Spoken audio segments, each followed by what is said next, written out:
सगळ्यांनाच मराठी आवडतंय? नाही. अजून दुसरा विषय कोणाला आवडतो? इंग्लिश. आपली राजभाषा कोणती आहे बाळा? आणि राष्ट्रभाषा हिंदी. बरोबर. मग राजभाषा मराठी आणि राष्ट्रभाषा हिंदी. मग आपल्याला दोन्ही भाषा चांगल्या पद्धतीने येणं गरजेचं आहे. जर आपल्याला इतर राज्यामध्ये जायचं असेल किंवा विदेशामध्ये जायचं असेल तर आपल्याला इंग्लिश भाषा देखील येणं तेवढंच महत्त्वाचं आहे. बरोबर. म्हणजे कोणकोणत्या भाषा आपल्याला महत्त्वाच्या आहेत सांगा मला? मराठी महत्त्वाची, हिंदी महत्त्वाची आणि इंग्रजी महत्त्वाची. म्हणजे तिन्ही भाषांचं ज्ञान असणं आपल्याला गरजेचं आहे. आता आपण जर सर्व जर विषय बघितलं तर इयत्ता 5वी पासून बघा आपल्याला वेगवेगळे विषय आलेले आहेत. आता तुम्ही कितवीत आहे? 7वी मध्ये. बरोबर. आता मराठी हा विषय तुम्हाला आहे, हिंदी पण आहे आणि इंग्रजी पण आहे. जर तुम्ही आता 10वी पास झाला, हे विषय तुम्हाला 10वी पण राहतील, परंतु 10वी पास झाल्यानंतर तुम्हाला ते विषय राहतील का? जर तुम्हाला आर्ट, कॉमर्स आणि सायन्स ही नावं तुम्ही ऐकून आहे का? कला, वाणिज्य आणि विज्ञान या 3 शाखा असतात. लक्षात ठेवा. कुठल्या कोणत्या? कला म्हणजे कोणती? तर आर्ट्स. वाणिज्य म्हणजे कॉमर्स आणि सायन्स म्हणजे विज्ञान. या 3 शाखांचा अभ्यास आपल्याला करावा लागतो. आता मला सांगा, तुम्ही सर्वजण शेतकरी कुटुंबातील आहात, बरोबर ना? बरोबर आहे का? शेती आहे ना सर्वांच्या घरी? मग भारत हा आपला कसा देश आहे रे बाळांनो? कृषी प्रधान देश. किती टक्के लोक भारतात शेती करतात सांगा? किती टक्के लोक शेती करतात भारतामध्ये? किती टक्के? जवळजवळ 70% लोक काय करतात? शेती करतात.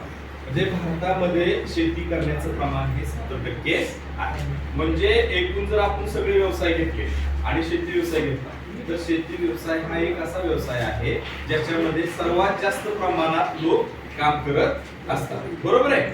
मग मला सांगा, जर शेती जर विषय म्हटलं तर शेतीमध्ये आपण कोणकोणती पिके घेतो रे? फक्त हात वरती का?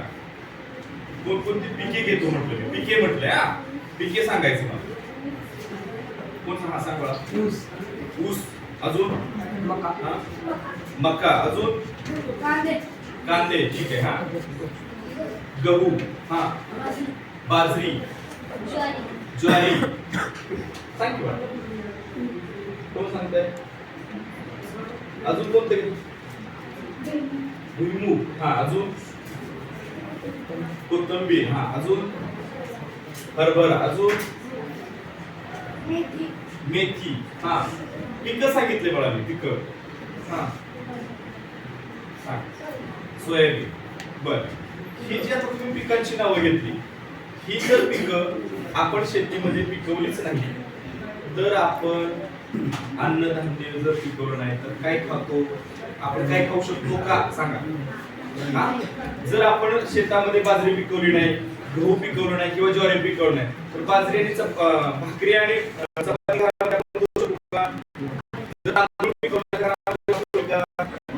जर कोणत्या भाज्या असेल, कोथिंबीर असेल, बटाटा असेल,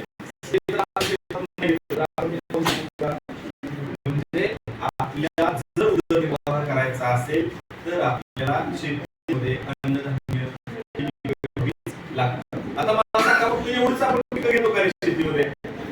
आपण कोणकोणती अजून फळ पिकं कोणती घेतो सांगा? शेतीतून फळ पिकं आपण कोणकोणती घेतो? एक कुठं सांगायचं बघा. सांग. द्राक्षे. सांग. कलिंगड. केळ. टरबूज. पेरू. डाळिंब. पपई. चिक्कू. कलिंगड झालं की बळा?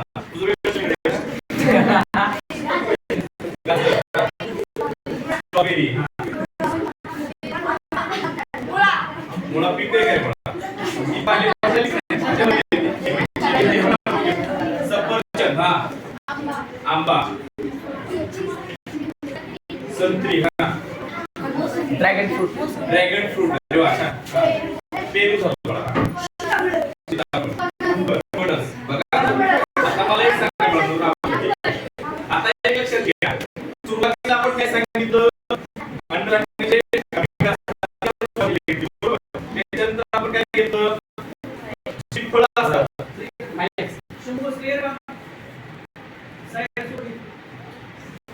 जी फळं असतात त्या फळ पिकांचा आपण थोडक्यात आढावा घेतला. आता याच्यानंतर मला सांगा, ज्या पालेभाज्या माहिती का तुम्हाला? खाता ना तुम्ही पालेभाज्या? पालेभाज्या खाता का तुम्ही?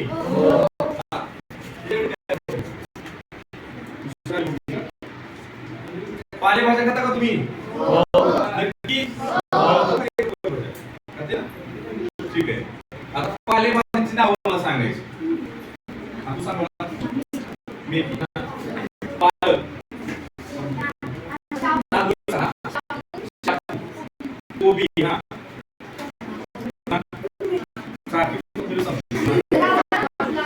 फ्लावर, हा टोमॅटो, आळू, हा ठीक आहे. सांबर, हा गाजर, हिरवी मिरची, हा पालक, ठीक आहे.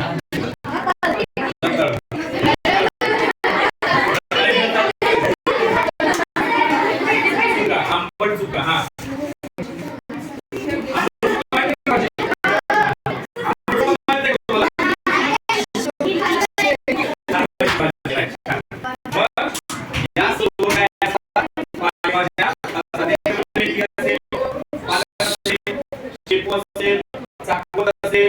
त्याच्यानंतर हरभऱ्याची भाजी सांगितली, आंबट चुका सांगितली, चुका, तांदूळ साग यासारख्या पालेभाज्या आहेत, बरोबर. आणि या ज्या भाज्या आहेत, काही काही ठिकाणी कंदमुळ तुम्ही ऐकलं शब्द कंदमुळ. त्या भाज्या एक लक्षात ठेवा, कंदमुळ म्हणजे त्या प्रकारच्या भाज्या असतात जे कुठे येतात? जमिनीच्या खाली. आता जमिनीच्या खाली काय काय सांगा? हात वरती करायचे. आता सांगा मला.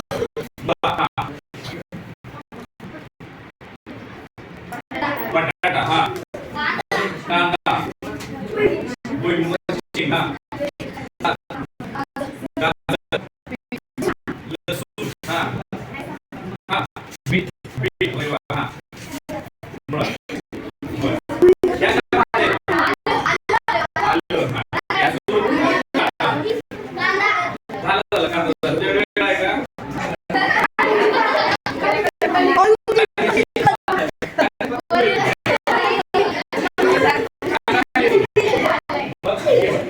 एक लक्षात घ्या, म्हणजे या भाज्या ज्या आहेत जमिनीच्या खाली, म्हणून याला कंदमुळी भाज्या असं म्हटलं जातं. मग एक लक्षात घ्या, कोणतीही गोष्ट जर शेतीमध्ये पिकली तर आपल्या देऊ शकते का? म्हणूनच आपल्या या भारत देशामध्येच नाही, पूर्ण जगामध्ये कुठेही गेलं तुम्ही तर अन्नधान्य पिकवणाऱ्या व्यक्तीला हे सर्वात जास्त महत्त्व आहे. त्याच्यामुळे आपले जरी वडील शेतकरी असले तरी सगळ्यात जास्त महत्त्व त्यांना आहे. मग त्या कृषी प्रधान देशात तुम्हाला भूगोलामध्ये एक धडा आहे कृषी गुण, त्याच्याविषयी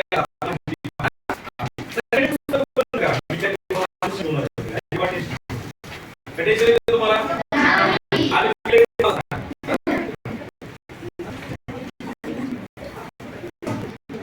विषय कोणता घ्यायचा?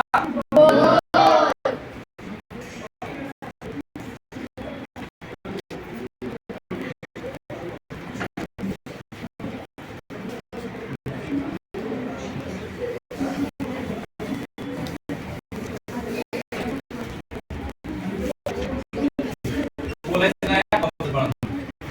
अजिबात बोलू नको. तुम्हाला काय सांगितलं? काम करायचं पण नाही, लहान आहे का ना? फक्त जेवायचं काम करायचं ना?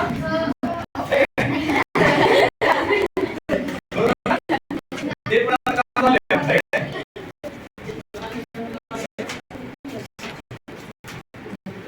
जेवायचं काम झालं तुमचं? आता काय काम राहिलं आपल्याला? तुम्ही सांगतो आता एक